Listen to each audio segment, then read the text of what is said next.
વિડીયોમાં તમે જોયું છે આ આપણા ઢેબરા બહુ જ સરસ થતા હોય છે. એકદમ કૂણા માખણ જેવા ઢેબરા ખાવાની મજા જોર હોય છે. અને ફોઇલમાં તમે વીંટીને રાખો તો તમે ક્યાંય પણ સફારીમાં જાઓ કે ઘરે પણ 2 દિવસ પછી ખાઓ તો એવા ને એવા રહે. એની સાથે આપણે આ બધી વસ્તુ લઈ લીધી છે. તો કાઠિયાવાડી મરચાની તો વાત જ શું કરવી. કાઠિયાવાડી ભરેલા મરચા તો ગમે ત્યારે ખાવાની મજા આવી જાય. અને જોડે જો લીલી ડુંગળીનો સ્વાદ હોય તો કેવું શું સોના પર સુહાગ.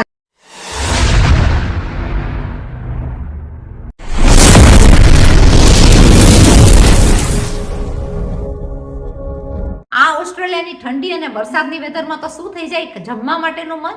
તો જમવા માટેનું આજે બનાવવાના છીએ આપણે બાજરાના ઢેબરા અને કાઠિયાવાડી સ્ટાઇલ મરચા.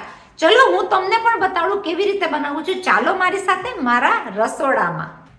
આપણે લઈ લીધી છે મસ્ત મજાની પાલકની ભાજી. એની સાથે આપણે લઈ લઈશું ધાણા. તો ફ્રેશ ધાણા અને પાલકની વાત તો શું કરવી, અલગ જ વાત છે. ઓસ્ટ્રેલિયાના ભાવમાં આપણે લઈએ તો 100 રૂપિયાની એક પણી તમને પાલકની મળશે. તો ધાણા મળે છે બહુ જ મોંઘા, $22 થી $25 કિલોના હિસાબના ધાણા. $1 એટલે 50. હિસાબ કરી નાખો ઓસ્ટ્રેલિયાના ભાવના લીલા શાકભાજી. પાલક અને ધાણા તો આપણે લેશું ફ્રેશ, પણ ઓસ્ટ્રેલિયામાં ડિફિકલ્ટી થઈ જાય ઘણીવાર ફ્રેશ મેથી મળવા માટે. તો આપણે લેવી પડે શું, ફ્રોઝન મેથી, નહીતર કસૂરી મેથી. હું લઈ લઈશ આજે કસૂરી મેથીને થોડી એવી પાણી નાખીને પલાળી નાખીશ. થઈ જશે ફ્રેશ મેથી જેવી તરત જ 5 મિનિટની અંદર. એને આપણે રાખી દઈશું ઢાંકીને. કસૂરી મેથી પલળીને તૈયાર થઈ જશે. ફ્રોઝન મેથી મળતી હોય છે આપણને પેકેટની અંદર, આ પ્રમાણેના ક્યુબ્સમાં હોય. ફ્રેશ મેથી ક્યારેક ક્યારેક તમને જોવામાં મળી જાય તો મળી જાય. બાજરાના ઢેબરા માટે આપણે લઈ લીધું છે 1 ટેબલસ્પૂન જેટલું દહીં. ઘરનું દહીં મેળવેલું છે. એની અંદર આપણે નાખી દઈશું 1 ટેબલસ્પૂન જેટલો ગોળ. કરી નાખશું મિક્સ. બાજરાના થેપલાની અંદર સ્વાદ વધારવા માટે મિક્સ થયેલું દહીં અને ગોળનું મિક્સિંગ બહુ સરસ થઈ જશે. આપણે લઈ લઈશું એને બાજરાના ઢેબરામાં. આપણે લઈ લીધી છે ઝીણી ઝીણી ધોઈને પાલક. પાલક ઓસ્ટ્રેલિયાની અંદર ધૂળમાં થતી હોય એટલે બહુ જ ધૂળવાળી હોય તો ચોખ્ખી કરવી બહુ અઘરી પડે. એની સાથે આપણે લઈ લઈશું ધાણા. એટલે ધાણા અને પાલક કાપીને આપણે ધોઈ નાખ્યા છે. 1 કચોરું હું લઈ લઈશ બાજરાનો લોટ. 1 કચોરુના બાજરાના બાઇન્ડિંગમાં આપણે લઈ લઈશું ઘઉંનો લોટ 2 ટેબલસ્પૂન. બાઇન્ડિંગ માટે બાજરાના લોટ સાથે આપણે ઘઉંનો મિક્સ કરવો જ પડશે, કારણ કે બાજરાના લોટની અંદર ગ્લુટન હોતું નથી. તો ચીકાશ એની અંદર ન હોવાથી ઢેબરા કરવા ડિફિકલ્ટ થાય. બાઇન્ડિંગ માટે તમને ઘઉંનો લોટ નાખવો જ પડે. તો આપણે લઈ લીધા છે 2 ટેબલસ્પૂન જેટલો ઘઉંનો લોટ. આપણે આપણા ઢેબરાના લોટની અંદર નાખી દઈશું પાલકની ભાજી. પાલકની ભાજી સાથે હું લઈ લઈશ કોથમીર. કોથમીર સાથે આપણે જે મેથીની ભાજી પલાળી હતી સૂકી કસૂરી મેથીની, એ જુઓ તમે બની ગઈ છે અસલ મેથીની ભાજીની જેમ. તો હું લઈ લઈશ મેથીની ભાજીની જગ્યાએ કસૂરી મેથી. દહીં અને ગોળનું મિક્સિંગ આપણે લઈ લઈશું લોટની વચ્ચે. 1 ટીસ્પૂન ધાણા જીરું, 1 ટીસ્પૂન હળદર, માપથી જોતું મીઠું. એની સાથે હું લઈ લઈશ અડધી ટીસ્પૂન તલ. આપણે લઈ લઈશું અજમો, થોડોક એવો અજમો 2 હાથની વચમાં મસળીને, જેથી કરીને બાજરાના ઢેબરા પચવામાં એકદમ હલકા અને બહુ જ સારી રીતના પચી જાય. હું લઈ લઈશ થોડું એવી હિંગ. સ્વાદ વધારવા આપણે લઈ લઈશું થોડુંક એવો ગરમ મસાલો. તીખાસ માટે લઈ લઈશું આદુ મરચા લસણની પેસ્ટ. બધો મસાલો તો આવી ગયો ભાઈ. થેપલા પોચા કેવી રીતના બને, તો થેપલા પોચા બનશે તેલથી. આપણે લઈ લઈશું 1 ટેબલસ્પૂન જેટલું મોળ. દહીં અને મોળનું કામ એ જ હોય છે કે થેપલાને પોચા બનાવવાનું. આપણે આ બધી ભાજી સાથે મિક્સ કરી નાખશું આપણા આ લોટને. થેપલાના પ્રમાણમાં કેટલા પ્રમાણમાં થેપલા કરવા હોય એ પ્રમાણે તમારે મેજરમેન્ટ તરીકે વધારે પણ ભાજી લઈ શકો. હું આ બધી વસ્તુને કરી નાખીશ મિક્સ. મારે નાખવું પડશે થોડું થોડું પાણી. એક સાથે બધું પાણી નાખીને મિક્સ નહીં કરી નાખવાનું. થોડું થોડું પાણી નાખીને આપણે બાજરાના લોટને મસળશું. આપણે લઈ લઈશું છડકાટની જેમ પાણી, જેથી કરીને એકદમ લોટમાં પાણી વધી ન જાય. થેપલા આપણા વણાતા ડિફિકલ્ટ પડે. મેં જરાક એવી છાટ મારી છે. આપણું બાઇન્ડિંગ ઓલરેડી થઈ ગયું છે. હું આ લોટને મસળી નાખીશ એકદમ સરસ રીતના. મસળેલા લોટથી થેપલા તમારા તરત જ થશે. અને ઢીલો લોટ નથી કરી નાખવાનો સાવ, અને એકદમ કઠણ પણ નહીં, મીડિયમ એવો લોટ આપણે બાંધેલો રાખશું.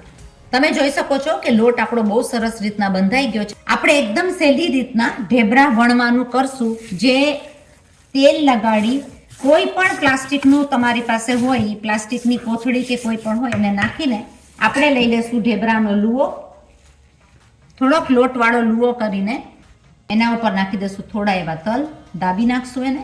આપણે ભાર આપી દઈશું આપણી એક કોઈ પણ ડીશ કે ભારી ગોળ વસ્તુ સાથે, અને તમે જુઓ ઢેબરા સરસ રીતના આપણા થઈ જશે. તમારે આને હજી પાતળા કરવા હોય તો આના ઉપર તમે વેલણ ફેરવી શકો, બાકી ઢેબરાની સાઈઝ ને ઢેબરા એકદમ સરસ એક સરખા આવા થશે. આ એકદમ સહેલામાં સહેલી રીત છે બાજરાના ઢેબરા કરવા માટે. તમે જોઈ શકો છો કે વણેલા લોટથી ઢેબરા એકદમ સરસ રીતના વણાય છે. આ રીતના વણીને તમે સાઈડની કોરને અંદર જરાક પાણીવાળો હાથ કરીને કે એવી રીતના પણ કરી શકો. આ આપણા ઢેબરા બહુ સરસ રીતના વણાય છે. ઢેબરાનો લોટ એકદમ પરફેક્ટ અને પરફેક્ટ રીતના થયેલો છે કે ઢેબરા વણાય છે બહુ સરસ રીતના. ઢેબરા ઉતારવાની પણ એક રીત હોય છે. તવી એકદમ ગરમ હોય ત્યારે તમે ઢેબરું નાખો અંદર, જ્યારે દાજ પડવા માંડે આપણે એને ફેરવી નાખશું. તમે જોઈ શકો છો કે પહેલી વારમાં દાજ એકદમ સરસ બેસી ગઈ છે. આખા એમાં લગાડી નાખશું આપણું ઘી. હવે આ તો હેલ્ધી થેપલા થયા ને કે હેલ્ધી ઢેબરા થયા. આ એકદમ હેલ્ધી ઢેબરા થશે કારણ કે છોકરાઓ માટે બેસ્ટ ઘીમાં કરેલા બાજરાના લોટની અંદર ખૂબ તરહનો પ્રોટીન અને વિટામિન્સ હોય છે, અને આપણે એને ફેરવી નાખશું. આ ઘરની કોઈ પણ વસ્તુ ખાવામાં હેલ્ધી હોય તો શા માટે આપણા ફેમિલીને ન દેવી. તમે જોઈ શકો બે બાજુ આપણે ફેરવીને મીડિયમ તાપ કરી નાખશું, જેથી કરીને આપણું ઢેબરું કાચું ન રહે. આપણે એને પકાવી નાખશું થોડી 1 કે 2 સેકન્ડ માટે. તરત ઢેબરાને ફેરવીને જોશો તો એકદમ સરસ મજાની દાંત બેસી ગઈ છે. આ રીતના આપણે બધા ઢેબરા કરી લેશું. લીલાછમ મરચાના કરી નાખશું આપણે વચ્ચેથી કટ કરીને પીસીસ કટકા. મરચાની તીખાશ ઘટાડવા માટે આપણે વચ્ચેથી કાઢી નાખશું એના બિયા. ચણાનો લોટ હું અહીંયા લઈ લઈશ 2 થી 3 ટેબલ સ્પૂન જેટલો. શેકી નાખીશ એને ધીમા મીડિયમ તાપે. 2 મિનિટ બાદ તમે જોઈ શકો ચણાનો લોટ શેકાઈને એનો કલર આખો બદલાઈ ગયો છે.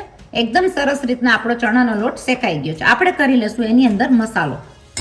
સ્વાદિષ્ટ કાઠિયાવાડી મરચા ભરેલા કરવા માટે હું લઈ અડધી ચમચી જેટલી હળદર, અડધી ચમચી ધાણા જીરું, જોઈતા પ્રમાણમાં મીઠું, 1 ટેબલ સ્પૂન જેટલી ખાંડ. ખાંડ ઓપ્શનલ છે. થોડું એવું લઈ લેશું આપણે ખટાશ અને ગળાશની બેલેન્સમાં લીંબુ. કાઠિયાવાડી ભરેલા મરચા અને સ્વાદ વધારવા હું લઈ લઈશ ધાણા. 1 ટીસ્પૂન જેટલું હું લઈ લઈશ તેલ. લોટની સાથે આપણે આ બધો મસાલો કરી નાખશું મિક્સ, અને ભરી નાખશું આપણા કાઠિયાવાડી મરચા. આપણી રાઈ તડતડવા મળશે. આપણે લઈ લેશું એની અંદર હિંગ. હિંગ સાથે આપણા ભરેલા મરચા કાઠિયાવાડી સ્ટાઇલના આપણે લઈ લેશું આપણા વઘારની અંદર. પડવા દેશું એમાં થોડી એવી દાજ.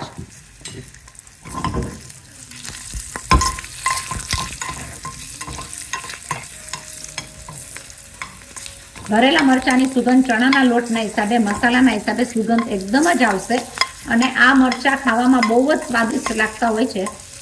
ઓસ્ટ્રેલિયામાં મળતા હોય છે આ પ્રમાણેના થોડા એવા જાડી છાલવાળા. આપણા મરચામાં બહુ સરસ રીતની દાજ બેસી ગઈ છે. તમે જોઈ શકો. આપણે એની અંદર લઈ લઈશું આપણો વધેલો લોટ.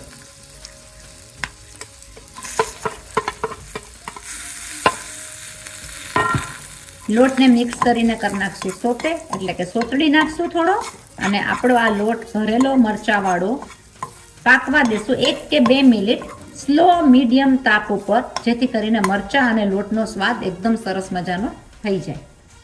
ઢાંકી દેશું 2 સેકન્ડ માટે. મરચા એકદમ સરસ રીતના થઈ ગયા છે. લોટ પણ શેકાઈને બીજો સરસ થઈ ગયો છે. તો આ લોટવાળા મરચા બહુ જ સરસ લાગશે ઢેબરા સાથે. કેટલા સહેલી રીતના શિયાળા અને વરસાદના બાજરાના ઢેબરા બનાવી નાખ્યા. એની અંદર આપણે પાલક, ધાણા, મેથીનો બંદોબસ્ત કઈ રીતના કર્યો વિડીયોમાં તમે જોયું છે. આ આપણા ઢેબરા બહુ જ સરસ થતા હોય છે. એકદમ કૂણા માખણ જેવા ઢેબરા ખાવાની મજા જોર હોય છે. અને ફોઇલમાં તમે વીંટીને રાખો તો તમે ક્યાંય પણ સફારીમાં જાઓ કે ઘરે પણ 2 દિવસ પછી ખાવ તો એવા ને એવા રહે.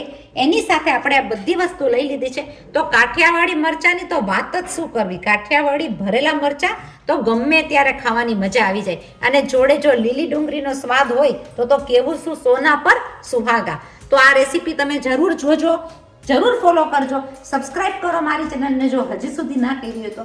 આવી રીતની સિમ્પલ રેસીપી ટિપ્સ અને ટ્રિક્સ સાથે બહુ આવતી રહેશે. શેર કરો, સબસ્ક્રાઇબ કરો, આગળ ફોરવર્ડ કરો. આગળ મારે તમને બીજું કાંઈ નથી કહેવું. રેસીપી જોજો, કોમેન્ટ કરજો, લાઈક આપજો અને શેર કરજો. મળ્યા પાછા બીજી આવી અલગ નવી રેસીપી લઈને હું આવું છું તમારી પાસે બીના મોદી, ઓસ્ટ્રેલિયાથી. Thank you.